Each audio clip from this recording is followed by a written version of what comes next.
Last weekend when it da fan. I say weekend when it da he. Oh, Miss Legon. Who go is Legon? Onion that is Legon. Onion that is Legon. What's the Benny da he ma ka? I expect who be a joint to be wo is Legon I say be a favor is Legon. Specifically wo kwa na ma hu say me boabo me ho share. But they be kwa ye hu ayo a. Adan. Hu ayo a. Okay. I say is Legon when I OPD tinti no. Oh, sir. Oh, okay. I didn't know. Oh, that's nice. It's legal. That's nice. Yeah. That's nice. Mate. So ni mo de. Me ni mo hoda. Asampa te saying. Na me ti ase. Obi bia hihye ye. O say. Ye de rade ase. Ye de obekoda obakra ni mu na ya share Ghanaian Times. Me do sha ase wo katafa to so edunson. Na wo sha ase na enra no. Yeah. Eye wiase nyina teacher for da. Nti na ye celebrate a chechefo. Enti me kai those days me ko pina man ele kakra. Oh, okay. E ko kwado agiri. Nti wona me kire wade no. Wo, that time na But only mo kokko kra only me akwai da. Asambe na okay. Enti opina man ele won kokko be kakra na me call Dagama Showed Memorial Institute. O wie pina man ele ye be. But man we opina man yo. But ye be na ofi ho. The woman say open a man if you class 3. Nti ye ben. Me to make a year ni. Wa she. And I call Abusu Hotel Jansen. Hotel Jansen. What am I call ye? Oko am kire wade. When you are fine pa.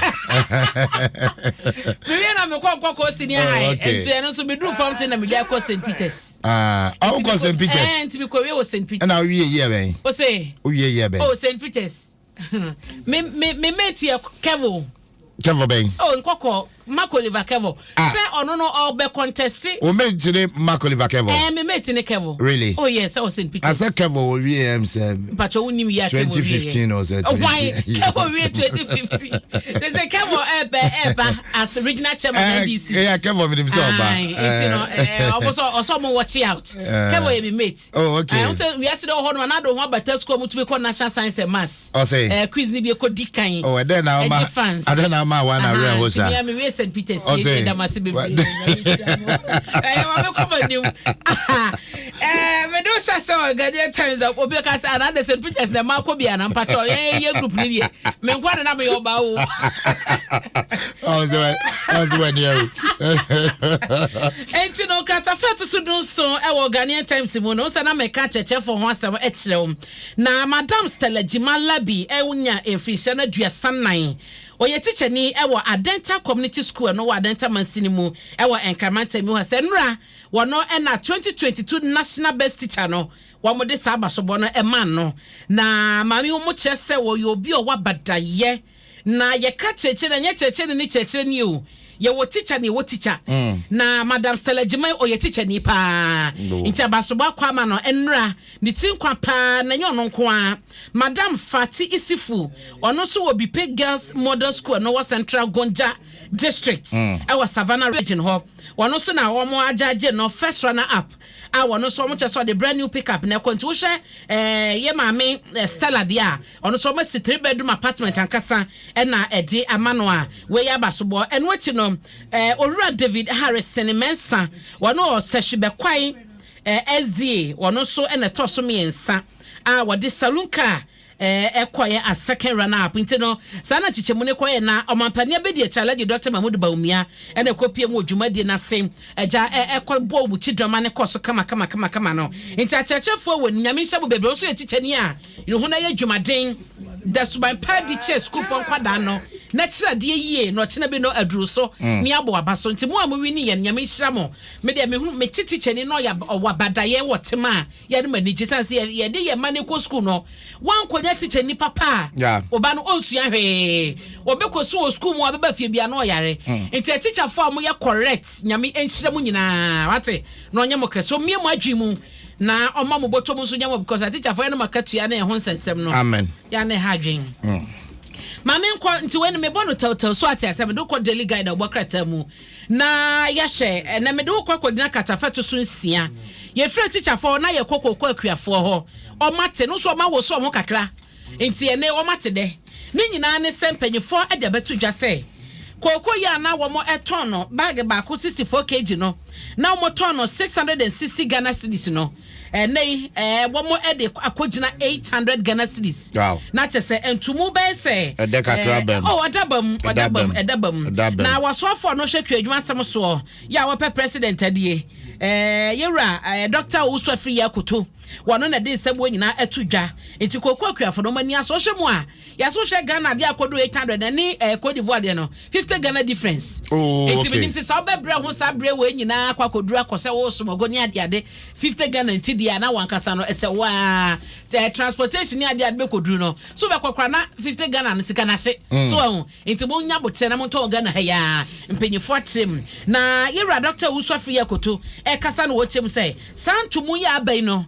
etchese aban no aniku kokwakuafo ho nti omonkoso omadwumaden na menim se video bi na security akokora bi a ono so ne kokwafo no na ne dia obedwiragu no mu de atu galam sei ayasemo wasesa na adwen osimpanyifo be hu no ese nyame Adom next year asase na no wo mo beboa no ama watwa kokonua na ye dada no etia foforo eni ade enti ne wo so asesa na adwen de odi kankan de ono na no kokotwea eno so ho asem eda ye daily guide mu na wodi ho nkomompo Ghana ye that to GDP ne na 104.6 no say wo aman ye adwuma nya be 20 Ghana say yes ye de kotika ye besa kra adeka wachire so but see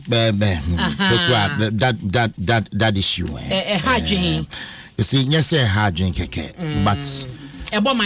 but you see His Excellency the President and na pamfo nyina I think they should learn something omonsia bibi this is a humble plea yemfa ahantan je kakabense membuoman yemfa minim embuoman you see the kind of posture omo adopt here to say omo de nimdie ni nyina omo na omo wo they have the men it's like without them no Ghana enko yeda when you adopt that posture the fundamentals will be weak and at the end of the day the outcome will expose you the year winning look Etienne Yanti in opposition as if say you be transform Ghana aye heaven as if say the His Excellency and ne appointees a bar just say there will be a new Ghana yen be that but what are we seeing with all the accolades, with all the nimdia, with all the men that we have. That's almost so more from dear man. Look, it's about time we tell them. It's about time. Oh, yenjai, and no cry, yeah, yenjai. It's about time we tell them the truth. They should come and mention one policy. Omokase on be implement here. I am very successful. Free SHS. Yenkase. Oh, look, free SHS is not without issues. Plenty for food and but at least you be more credit with that. Planting for food and jobs. What are you talking about? One district, one Auditor General report by you the metro room. One district, one factory. One district, one warehouse. I mean, one district and a way. You see, but they had nice policies. Rally the people, but they behave say the posturing alone. Minim. Won't send fata. Don't come closer. It's a big lesson to them. And this is the time they should come down with all their communicators. From because some of the things are kind. In fact, we are sorry. Now one cast on Penny go for Yebi. Minister said, dear, later about say, hey, there be you. That is the hallmark of a gentleman. On one of the presidency.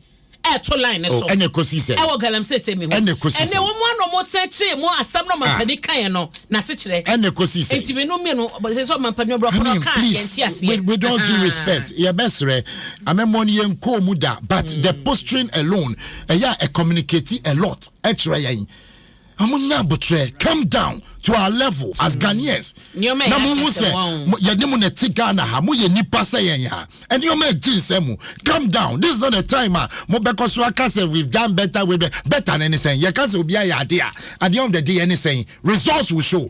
What go school was my yard there. Wo mo nam 33 na work class. On nam 30 was my yard there. Me the end there.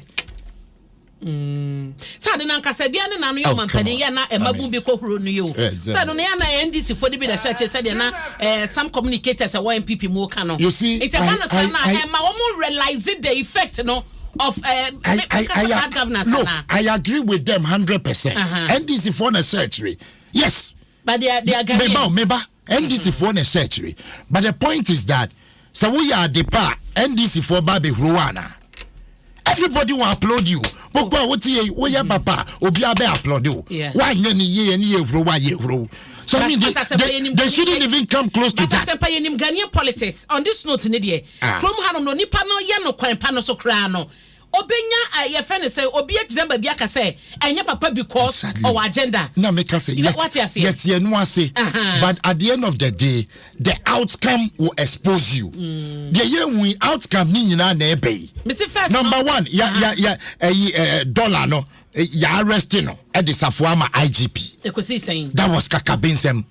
And they relatively which depreciation now they have rate of depreciation and no ekosi say galam saying tokwa I put my presidency on the line akosi say I mean there are a lot of things that editing semu. At the end of the day, sit down, go back to the drawing board. We heard they said the best economic management team, ABC, they will turn the economy of Ghana around. And you maybe say, facts are sacred. And we will be obeba bekandi ope. You understand? And we agree. But you see, don't forget to say it's about Ghana. It is not about political party. A bit more what I say. Omu love you, omu party out to the stand say. Or ye bonne prana want to minka. Why? Why do we live in a country like that? There be a simple come be. There's a working with funti or minus say anything. I don't know what you acquire galam say no. Some ya ye misa so mo mote so hodom no. Omu ahe na dwen Ghana ho aside from omafuru. Ye misa say won say and no ko marketer. I think say na sa me post here dey on Facebook. Because emu 5 kilos akana na to the better 35, 38. Akodru 85 Ghana. Na de ye me yan say obitin sa wo mo to emu 5 kilos. Me pese me bo brand ni din. 5 kilos or 85 cities. Obiti Kofodia the same amount or 80 cities. But the distance from Accra to Nsawam and the distance from Accra to Kofodia. Ain't no any boy yama a big cross of 109 cities. The same products. The same market I in Ayako. And I'm on to be why 20. And Marianka cannot be about 20 Ghana bet made in best 3 weeks in 1 month. And the 20 Ghana Yamia 1 week crumple and so no abusia. Baby Ghana kwa kodru no enuane boy do market wo beye budget e dia kodru market wo be kono wo budget no wo meet esanse nyoma no wo koye no the next week abekwa na the next 3 days abekwa no yatum. That is the state of or my market and it said yeah manage and sometimes your leaders action look we have a president baby obekobia abrapokua odina konya sike mu kono akotena so because osro Ghana konya but call Queen Elizabeth ye no hwa konya de man tena so and no osro otena so but one kasa wo manya wo diso wo boom wo di ya so no e had de wontumi ntena yakonya so I mean, it's well. What's not basim? What's not basim? So, Hanka convoys. And your convoys. Kasi to so medase na medoko go mo afete. Eno ewo the new crusading guide abokret en kata feto so me nsa. Asama da ha ne se gomo is mansi no. Abanka jepania woda no eyesolo woda kokwam.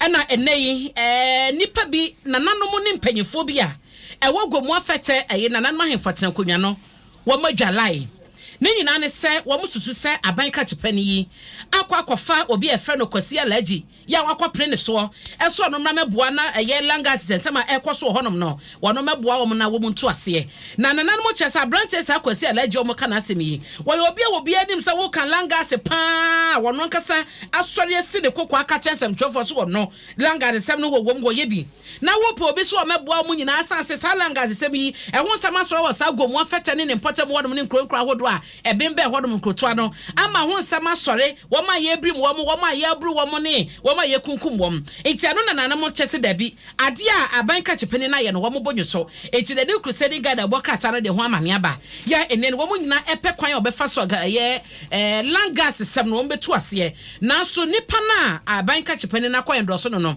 nanam se dabi wo ntumi ene no enye sa adwuma no ema ne nye yie mede wo bewie e wo daily graphic mu ya na mede wakwakodina weja de sie wo honom no eye nyina ye ni masam dada se eye weja dam na o mabie no e de haw aba wa hawa dia ba ni nyina ne se timamofo bia wasam potam godom no enso na yira fa wo ne wo hyepe eye emfoni ahodo a join nu sayiye Adom TV ayiye ene ya kaseba wo do nyina Facebook live ayi wo fa twa tum dia ma ho ebi na gusu ni da daily graphic anim hayi he oba pemfo ne yakukuru no ade na kwatena kenu kodo so wo mo so mo niema obi so ni te he we kra ye mo a wo no ya sesa gutra wo so a ye pia de kono na wo kan da wo krata ne mu nsem no a aban krata pe ne wo potam won mo say wo hye se de Ghana waterfall kan o masem na asempa omunya me awie yo etakwanya so mo be biebie maka ho no eye hai esan se e wasan hyehye nyina tumdida ne kon mu na wokyena bi no ama wo hawo ankwankoka ye Ghana waterfall fidi a